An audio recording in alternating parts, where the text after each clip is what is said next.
Summer holidays வந்தாச்சு, நம்ம GT ஹாலிடேஸும் வந்தாச்சு. GT holidays, south India's #1 travel brand. 5 star K Senthil மற்றும் டுவின் ஸ்டுடியோஸ் பிரசன்ட் சிபிராஜ் நடிப்பில் 10 ஹவர்ஸ் வெற்றி நடை போடுகிறது. டாக்டர் ஸ்ரீவர்மா ஆயுள் தரும் ஆயுர்வேதா அறுவை சிகிச்சை இல்லா குணம் ஆயுள் கால நிவாரணம். நான் சொன்னால் என்னை பற்றி நீங்கள் தப்பாக நினைக்கக்கூடாது. என் கூட ஆஃபீஸில் வேலை பார்க்குற இன்னொருத்தரோட எனக்கு தொடர்பு, அவரும் என் கூட தான் இருக்கார். நான் கல்யாணம் பண்ணிக்கிட்டு அந்த பொண்ணோட இருப்பேன், உன் கூடயும் இருப்பேன்னு சொல்கிறாரு அப்படின்னு. Now you are living illegally with him. So what is your problem now? அவனுக்கு ஒரு லைஃப் இருக்குல்ல. பட் அதுக்கப்புறம் அந்த பொண்ணு பார்க்கும், இது இவனோட ஒரு இல்லீகல் அஃபேரில் வந்திருக்காங்கிறத அந்த பொண்ணு பார்க்கும். ஸோ இது இவங்க போகும்போது என்ன சொல்லுவான், நான் வரமாட்டேன் நான் சொல்லிட்டு போவான். அப்படி சொன்னால் இவங்க விட மாட்டாங்க. ஸோ நான் அப்படி ஒரு நான் சேயிங் சொல்லிட்டு தானே போகணும். எஸ்கேபிசம் மாதிரி தான் இது. குழந்தைய நான் வச்சுப்பேன், எனக்கு மெயின்டெனன்ஸ் கொடுன்னு ஏன் கேட்குறீங்க? நீ ஏன் குழந்தைய வளர்க்குறீங்க? நீங்கள் குழந்தைய வாங்கிட்டு நீங்கள் அப்படியே இருப்பீங்க, அவர் வேற கல்யாணம் பண்ணிட்டு போவாரா? நிறைய பேர் என்கிட்ட சொல்லுவாங்க, என்ன மேடம் இப்படி சொல்லிட்டீங்க, அவனே நல்லவன் இல்லை, இந்த குழந்தை அங்கே போனோன்னா ஒரு நல்ல குழந்தையா வளருமா அப்படின்னு கேட்பாங்க.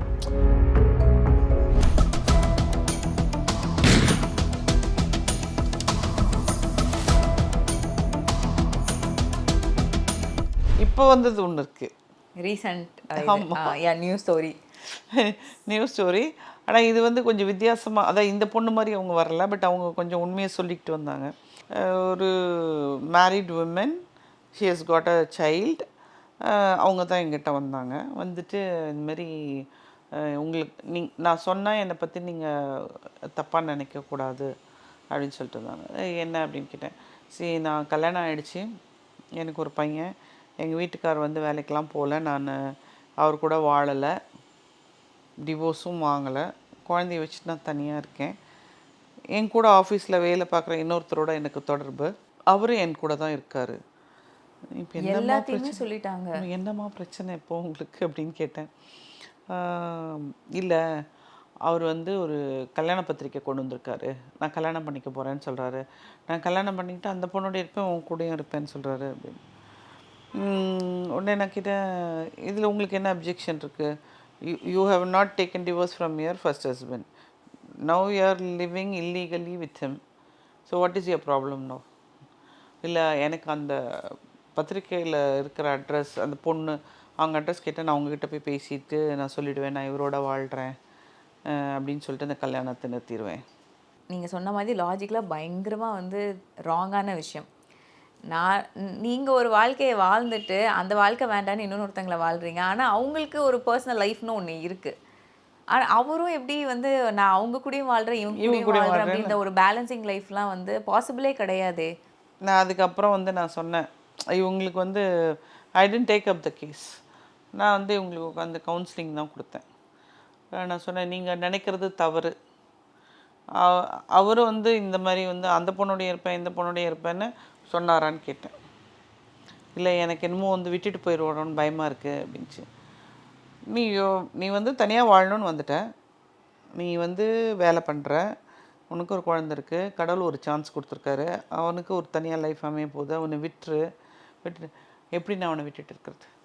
இதில் எங்கேயோ அந்த குழந்தைக்கு ஒரு செக்யூரிட்டி அந்த மாதிரியான விஷயங்களுக்காக இன்னொருத்தங்களை சீக் பண்ணுறாங்களோ? ஆமாம், அந்த மாதிரி இது பண்ணுறாங்க. பட் அவனுக்கு ஒரு லைஃப் இருக்குல்ல.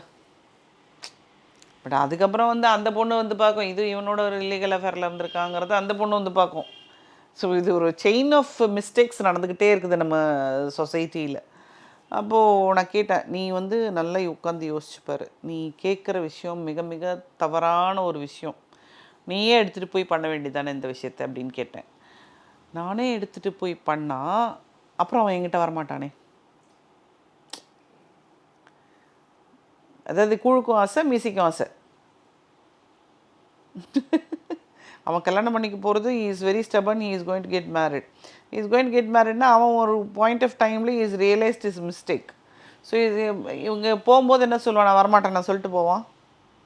அப்படி சொன்னால் இவங்க விட மாட்டாங்க. ஸோ நான் அப்படி ஒரு நான் சேயிங் சொல்லிட்டு தானே போகணும். எஸ்கேபிசம் மாதிரி தான். ஆமாம். ஸோ அப்போ அது உட்காந்து அந்த பொண்ணுக்கு புரிய வச்சேன், நீ பாரு, உன் வீட்டுக்காரே நீ டிவோர்ஸும் பண்ணல, அவர் வேலைக்கு போகல, பரவாயில்ல, நீ வேலைக்கு போகிற, உனக்கு உன் குழந்தை இருக்குது, முடிஞ்சால் நீ திரும்பி போய் அவரோட வாழு. இல்லை அவர் ரொம்ப டார்ச்சர் பண்ணுறாருன்னு நினச்சேன்னா நீ தனியாக உன்னோட வாழ்க்கையை வாழ்கிறதுக்கு பழகிக்கோ. சொசைட்டியில் உன்னால் வாழ முடியும், நீ ஏன் தனியாக வாழ முடியாதுன்னு நினைக்கிற? ஏன்னா இப்போ எவ்வளோ பேர் இருக்காங்க. நீ ஏன் ஒரு கோழைத்தனமாக ஒரு முடிவு எடுத்துட்டு அதுக்குள்ளே போய் அதாவது அந்த ஒரு கஷ்டமான காலத்தில் யாராவது ஒருத்தர் கன்சோலிங்காக பேசினா தோள் கொடுக்க ஒருத்தர் இருக்காங்கன்ற மாதிரி அவங்கள போய் பிடிச்சிட்டாங்க.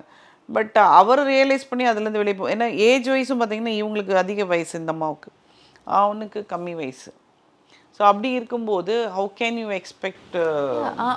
இது வந்து லைக் ஒரு அந்த ஏஜில் இருக்கிற பையன், இப்போ அவங்க வந்து கம்மி வயசுனா அவங்க கண்டிப்பாக அவங்க ஏஜில் இருக்கிற ஒரு பொண்ணை வந்து கல்யாணம் பண்ணி அவங்க கூட வாழ தான் நினைப்பாங்க.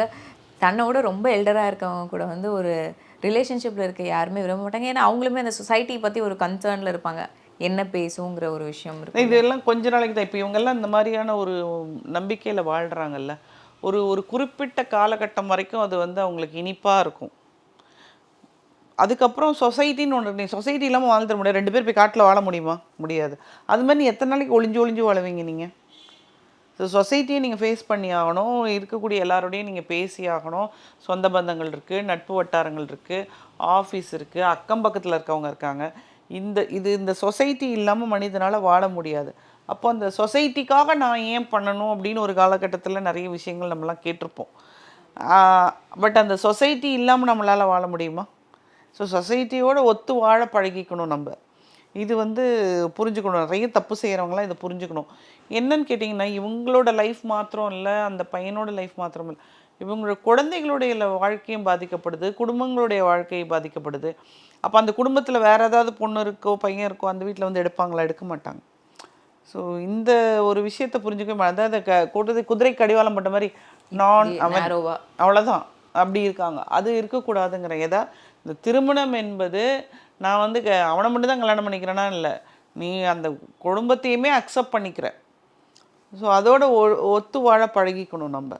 ஸோ இப்போ அவங்களுக்கு வந்து அவங்க குழந்தையோட ஒரு மெயின்டெனன்ஸ், செக்யூரிட்டி அப்படிங்கிற ஒரு விஷயம் வர்றப்போ அவங்கக்கிட்ட வந்து இப்போ டிவோர்ஸ் பண்ணுறாங்க அப்படின்னா அந்த பர்சன் ஆப்வியஸாக இவங்களுக்கு வந்து சைல்ட் மெயின்டெனன்ஸ் ஒன்று கொடுத்தாகணும்ல மேம். அந்த ஒரு ஸ்டெப் அவங்க வந்து எங்கேயோ ஒரு இடத்துல வந்து நான் என்ன கேட்குறேன், இந்த குழந்தைய அந்த பொண்ணு தான் வளர்க்கணுமா? யாருடைய வாரிசு அது? அந்த ஆணோட. நம்ம வந்து அந்த காலத்துலேருந்து குழந்தைய நான் வச்சுப்போம். அது குழந்தைனா எல்லாருக்குமே ஆசையாக தான் இருக்கும். அந்த கை குழந்தையாக இருக்கும்போது அது ஆசையாக தான் இருக்கும். வளர வளர வளர பிரச்சனைகள் உருவாகும். அப்பா இல்லாமல் ஒரு குழந்தை வளர்றது, அம்மா இல்லாமல் ஒரு குழந்தை வளர்றதுங்கிறது சாதாரண விஷயம் இல்லை. நிறைய பிரச்சனைகளை அந்த குழந்தைங்க ஃபேஸ் பண்ணும். நீங்கள் கல்யாணத்துக்கே கூட நீங்கள் பொண்ணு பார்க்குறாங்க அப்படின்னா அப்பாவோட இருக்கா அப்படிங்கிறத கண்டிப்பாக பார்ப்பாங்க. ஏன்னா அப்பானா கண்டிப்பு, தப்பு செய்யும்போது கண்டித்து வளர்ப்பாங்க. ஸோ இதெல்லாம் நமக்கு இருக்குது. இதெல்லாம் வந்து யோசிக்கிறதே கிடையாது. இப்போ இந்த குழந்தைய வந்து நான் வச்சுப்பேன், எனக்கு மெயின்டெனன்ஸ் கொடுன்னு ஏன் கேட்குறீங்க? நீ ஏன் குழந்தைய வளர்க்குறீங்க? நீங்கள் குழந்தைய வாங்கிட்டு நீங்கள் அப்படியே இருப்பீங்க, அவர் வேற கல்யாணம் பண்ணிட்டு போவாரா? கொடுத்துருங்க, அவர் குழந்தைய அவர்கிட்ட வாரிசு அவர்கிட்ட கொடுத்துருங்க. Why do have to carry the varisu? But இந்த மதர்ஹுட்ங்கிற ஒரு விஷயம் வந்து ஒரு அதை கை குழந்தையாக இருக்கும்போது தான், அதுக்கப்புறம் தானே அவங்களுக்கு பிரச்சனைகள் தெரியும். கை குழந்தையாக இருந்து இந்த கொஞ்சம் அந்த மழலை பேச்சு அது வரைக்கும் தான் அந்த குழந்தை வந்து உங்களுக்கு சந்தோஷமாக இருக்கும். ஒரு ஸ்டேஜ் வந்ததுக்கப்புறம் அந்த குழந்தைங்க கேட்குற கேள்வியை உங்களால் ஆன்சர் பண்ண முடியாது. அந்த பேர்டன் நீங்கள் ஏன் ஏற்றுக்கிறீங்கன்னு நான் கேட்குறேன். நீங்கள் ஒரு காம்பன்சேஷன், அது என்ன இப்போ காம்பன்சேஷன் வாங்கிக்கிறது ஒரு கல்ச்சராக இருக்குன்றாங்க. But how can she bring up the child? ஒரு வேளை ஷீ இஸ் ஒர்க்கிங்னா she can bring up, but it is not her duty alone. நிறைய பேர் வந்து தே ஆர் எஸ்கேப்பிங் ரெஸ்பான்சிபிலிட்டியை ஒரு பக்கம் மட்டும் தள்ளி வச்சுட்டு நீங்கள் வந்து கொடுத்துருங்கன்ற. நீ ஏன் குழந்தைய வச்சுக்கிறேன்னு சொல்கிற? நீ கொடுத்துரு, காம்பன்சேஷன் கொடுக்கல, கொடுத்துரு, வளர்க்கட்டும். இல் ஜஸ்ட் ஸ்ட்ரகிள் டு அந்த குழந்தைய வந்து ஒரு சொசைட்டியில் நல்ல ஒரு பர்சனாக பிரிங் அப் பண்ணுறது வந்து ரொம்ப கஷ்டமான ஒரு நிறைய பேர் வந்து என்கிட்ட சொல்லுவாங்க, என்ன மேடம் இப்படி சொல்லிட்டீங்க, அவனே நல்லவன் இல்லை, இந்த குழந்தை அங்கே போனோன்னா ஒரு நல்ல குழந்தையாக வளருமா அப்படின்னு கேட்பாங்க. இல்லை நமக்கு கஷ்டமாக தான் இருக்கும். பட்டு இப்படியே பண்ணிட்டு போயிட்டு இருந்தால் எப்படி? தட் ஷுட் பி அன் ஒரு எண்டு கார்டு போடணும் எல்லாத்துக்கும். எப்படியே போய்கிட்டே இருக்கக்கூடாது. சும்மா எல்லாத்துலேயும் கோர்ட்டு பாவம் ஜட்ஜுக்கு தலையே வலிச்சுட்டு நினைக்கிறேன் இந்த கதையெல்லாம் கேட்டு. ஸோ இதை ஹேண்டில் பண்ணுறப்போ இப்போ தெரிஞ்சுக்கிட்ட விஷயங்களுமே இவ்வளோ விஷயங்கள் வந்து சொசைட்டியில் நடந்துக்கிட்டே தான் இருக்குது. எவ்ரிடே பார்க்குற சும்மா டிவியில் பார்க்குற விஷயங்கள் தாண்டி நமக்கும் தெரியாமல் ஒரு அவேராகவே இருக்க மாட்டோம். நம்மளை சுற்றி என்ன நடக்குது, நம்மளும் எப்படி இருக்கணும் சொசைட்டிக்காக, இல்லை நான் என் வாழ்க்கை நான் மட்டும்தான் இருப்பேன், நான் என்னை பற்றி மட்டும்தான் யோசிக்கணும் அப்படிங்கிற ஒரு தாட்ல இருந்து நம்ம வந்து அதை ஆக்சுவலி பிரேக் பண்ணணும்னு நினைக்கிறேன். அதாவது நான் தனியாக இருந்துக்குவேன்னா நீங்கள் வந்து சைக்கிக்காக தான் மாறுவீங்க. See we are social animal. நம்மளால் வந்து சோஷியலைஸ் பண்ணாமல் இருக்கவே முடியாது. எப்படி நீங்கள் தனிமையில் வாழ்ந்துட முடியும்? ஸோ நீங்கள் ஒரு விஷயத்துக்காக சாக்ரிஃபைஸ் பண்ணுறது தப்பே இல்லைங்கிறேன். என்ன பெரிய பிரச்சனைகள் வந்துட போகுது? ஒரு மேரேஜ் செட்டில் ஆகிறதுக்கு மினிமம் 5 years ஆகுங்க. ஏன்னா நீங்கள் வந்து லவ் பண்ணும்போதோ இல்லை ஃபஸ்ட்டு கல்யாணம் ஆன போதோ உங்களுடைய நல்ல பாகத்தை மட்டுமே காமிப்பீங்க. எவ்வளோ நாள் நல்லவனாக நடிக்க முடியும்? என்னைக்கு ஒரு நாள் வந்து எல்லாமே வெளிச்சத்தில் வர மாதிரி தான் சண்டை போடுவீங்க, எல்லாமே பண்ணுவீங்க. அப்போது அந்த நம்மளுக்கான புரிதல், இந்த திருமணமான 2 உறவுகளுக்கான புரிதல் வரத்துக்கு மினிமம் 5 years 5-6 years ஆகும், 10 years கூட ஆகலாம். பட் அந்த காலகட்டத்தை நீங்கள் மினிமம் 5 years கடந்து வந்துட்டிங்கன்னா இதுவும் கடந்து போகும் அப்படிங்கிற மாதிரி you will take your life. ஏன்னா தப்பு பண்ணாதவர்கள் மனிதர்களே அல்ல. ஸோ அந்த தப்பை வந்து நம்ம திருத்திக்கிட்டு வாழ ட்ரை பண்ணணும். 3 மாதத்தில் வந்து எனக்கு பிடிக்கலன்னு போகிறது, 6 மாதத்தில் பிடிக்கலன்னு போகிறது, எல்லாம் வந்து என்னால் 10 நாள்லேயே பிடிக்கலன்னு அந்த போயிடுது. டைம்ங்கிறது வந்து எதுவுமே கொடுக்குறக்கு ரெடியாகவே இல்லை. நான் ஏன் கொடுக்கணும், இல்லைனா இல்லை செட் ஆகாது அப்படிங்கிறது வந்து 10 daysலேயே they finish. No, I can't live with them. இவ்வளோ விஷயங்கள் வந்து இவ்வளோ கேஸில் வந்து நிறைய விஷயங்கள் நம்ம சொசைட்டி பற்றியும் சரி, பீப்புளோட மென்டாலிட்டி பற்றியுமே நிறைய விஷயங்கள் தெரிஞ்சுக்கிட்டோம். நிறைய விஷயங்கள் நீங்களுமே பகிர்ந்துக்கிட்டீங்க. இவ்வளோ நேரம் என் கூட டைம் ஸ்பெண்ட் பண்ணி இவ்வளோ விஷயங்களை என் கூட பகிர்ந்துக்கிட்டதுக்கு ரொம்ப நன்றி. வைரல் கேஸாகவே போயிட்டு இருக்கு அப்படின்னு சொன்னால் நம்ம திருவள்ளூர் ஹேமலதா இவங்களோட கேஸ் சொல்லலாம். இந்த கேஸோட அவுட்லைன் என்ன மேம்? படிச்சுட்டு இருக்கும் போதே தன்னுடைய எதிர் வீட்டில் வசிக்கிற இளங்கோ அப்படிங்கிற பர்சனை வந்து லவ் பண்ணி மேரேஜ் பண்ணிக்கிறான். திருச்சியை சார்ந்த விக்கி என்பவரோட பழக்கம் ஏற்படுது. பழக்கம் இல்லை, உறவே. விக்கியை கல்யாணம் பண்ணிட்டு திருச்சியிலேருந்து சென்னை மூவ் ஆகுறான். மூவ் ஆகும்போது ட்ரெயினில் இருக்க டிடிஆர் கூட பழக்கம் ஏற்படுது. அந்த விக்கிக்கும் இவங்களுக்கும் ஒரு ஆண் குழந்தை இருக்காங்க. எதிர் வீட்டில் இருக்கவங்க, சுற்றி இருக்கவங்க, அந்த சுற்றுப்பத்தில் இருக்க ஆண்கள் கூட எல்லாமே உறவில் ஈடுபடுறான். தனிமையில் இருக்கிறது, வீடியோ எடுக்கிறது, மிரட்டுறது, தனிமையில் இருக்கிறது, வீடியோ எடுக்கிறது, மிரட்டுறது, இப்படியே போயிட்டுருக்கு. இந்த மாதிரி நான் உன்னை பார்க்கணும், என் வீட்டுக்கு வரியா அப்படின்னு கேட்கும்போது வீட்டுக்கு போயிட்டு அந்த இடத்துல என்ன இருக்குது அப்படின்னு சொல்லப்படுதுன்னா, இது வரைக்கும் அந்த தகவல் நான் மடியில் கொஞ்ச நேரம் படுத்துக்கவான்னு அவர் கேட்டதாக சொல்லப்படுது. அதுக்கப்புறம் இவங்க வந்து 2 பேரும் தனிமையில் அரை நிர்வாணமாக இருக்கும்போது ஓகே இந்த ஹேமலதா கதவை திறந்துட்டு உள்ள வராங்க. கழுத்தில் இருந்த 1.5 சவரன் தாலி அது எல்லாத்தையும் பிடிச்சி இழுத்து நகை எல்லாமே இழுத்துட்டு இன்னும் 2 சவரன் நகையும் பணமும் கொடுக்கல அப்படின்னா உன்னுடைய கணவருக்கும் வீட்டாருக்கும் இதை நான் சொல்லிடுவேன், ப்ளஸ் உன்னோட ஃபோட்டோஸ் வீடியோஸ் எல்லாமே ஆன்லைனில் போட்டுருவேன். இவங்க என்ன பண்ணியிருக்காங்க, வீட்டுக்கு போய் நான் எடுத்துகிட்டு வரேன்னு போனவங்க தான் ஹேமலதா அலப் ஸ்கேன், அதாவது கடம்பத்தூர் காவல் நிலையம் இருக்கு இல்லையா, அங்கே கிடச்சிது. அங்கே ஒரு எஸ்ஐயை தான் இவங்க துருப்புச்சீட்டாக யூஸ் பண்ணியிருக்காங்க. அவங்க கூடயும் ஆண்கள் எப்படிப்பா இவ்வளோ அப்பாவியாக இருக்கீங்க? இப்போ ஒரு பெண்ணை கேட்குறோம்ல அந்த இடத்துல இருக்கும்போது, நீ அவன் வந்து உன்னை கூப்பிட்டா உனக்கு எங்கே போச்சு அறிவேன், அப்போ அந்த பொண்ணு வந்து உன்னை கூப்பிட்டா உங்களுக்கு எங்கெங்கே போச்சு அறிவு?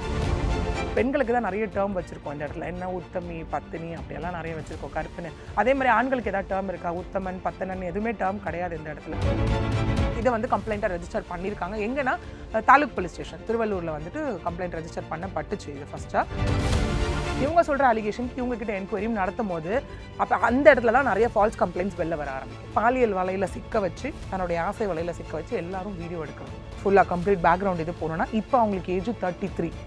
ஓகே, எப்போ வந்து ஆரம்பிச்சிருப்பாங்க பாருங்கள் அப்போ இந்த விஷயத்தை.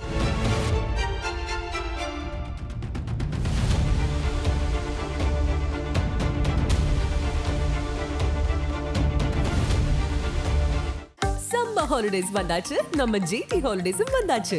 GT holidays, south India's #1 travel brand. 5-star K Senthil மற்றும் டுவின் ஸ்டுடியோஸ் பிரசன்ஸ் சிபிராஜ் நடிப்பில் 10 Hours வெற்றி நடை போடுகிறது. டாக்டர் ஸ்ரீவர்மா ஆயுள் தரும் ஆயுர்வேதா அறுவை சிகிச்சை இல்லா குணம், ஆயுள் கால நிவாரணம்.